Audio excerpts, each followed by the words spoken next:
Bienvenue à toutes et à tous, une synthèse de l'actualité à la présentation Penda Badji, mise en onde assurée par Daouda.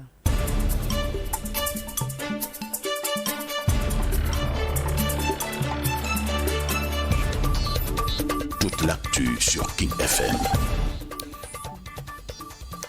Décédé ce mardi 7 mai à Bordeaux en France, le guide des Chantakon, Cheikh Béthio Thioune, sera inhumé en fin de semaine.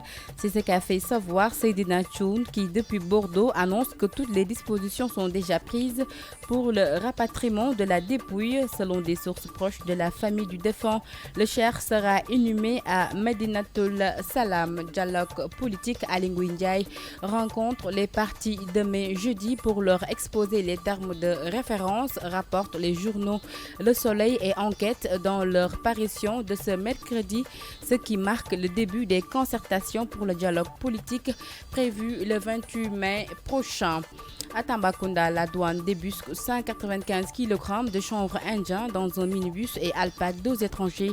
La marchandise a été trouvée au niveau d'un plafond aménagé dans le minibus conduit par un Guinéen en partance pour Dakar, révèle le quotidien L'Observateur. Et puis hors de nos frontières, au Burkina Faso, une personne a été tuée dans l'attaque d'un poste de péage routier. Selon une source sécuritaire, plusieurs hommes armés à moto ont attaqué ce poste de péage à la sortie de la ville de Ouaïgouya. Un policier qui a assuré la garde du poste a été également blessé. En Afrique du Sud, les législatives ont démarré. Les Sud-Africains ont commencé ce mercredi à voter. Les quelques 22 500 bureaux de vote ont accueilli les premiers des 27 millions d'électeurs inscrits. Et puis sport, Liverpool réussit le comeback depuis devant le Barça, battu 4-0 et se qualifie en finale. L'impossible rêve s'est donc réalisé au terme d'une prestation héroïque à Anfield, une performance exceptionnelle à ce stade de la compétition.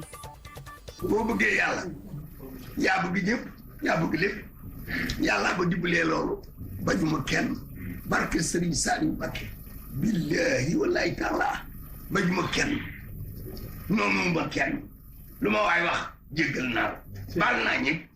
C'était à l'instant des paroles de Cheikh Béthio Thioune rappelées à Dieu hier mardi 7 mai. Et c'est parti pour la version wolof.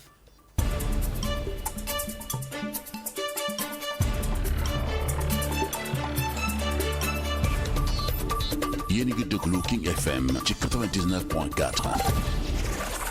xibaar yi cib tënk ci kàllaamay Kocc dañ koy dooree ci mim réew wax ci génn àdduna Cheikh Béthio Thioune ca Bordeaux nekk ca France moom njiital Chantakun bi nag ginnaaw bu mu génnee àdduna doomam di Seydina Thioune mu ngi xamle ni dinañ jël matukaay ya ca war ngir boobule koor mun na teew ci mim réew ci jàmm ak salaam loole nag ginnaaw loolu nag ay sources yu jege lool bi lépp famille ñi ngi xamle ni koorub Cheikh Béthio Thioune dinañ ko jébbal boroomam ca suuful Medinatul Salam. Dialogue politique Aly Ndiaye dina ko door ni ki ëllëg ci alxames gi mu fas yéene dajeek yenn ci ay parti politique ngir waxtaane jafe-jafe réew mi xool naka lañ koy saafara loolee le soleil ak enquête xamle ci xëtum bésub tey jile mu mel ni nag dialogue bi ñu nar a dëgmal ñaar fukki fan ak juróom-ñett ci weeru mai dinañ ko door. Ca Tambacounda nag douane teg na loxo lu toll ci 195 kilogrammes chanvre indien ci ab minibus teg loxo itamit ñaari étranger ya ko doon dawal boobu les marchandises nag dañ ko rek daal di dëxëñ ci ab plafond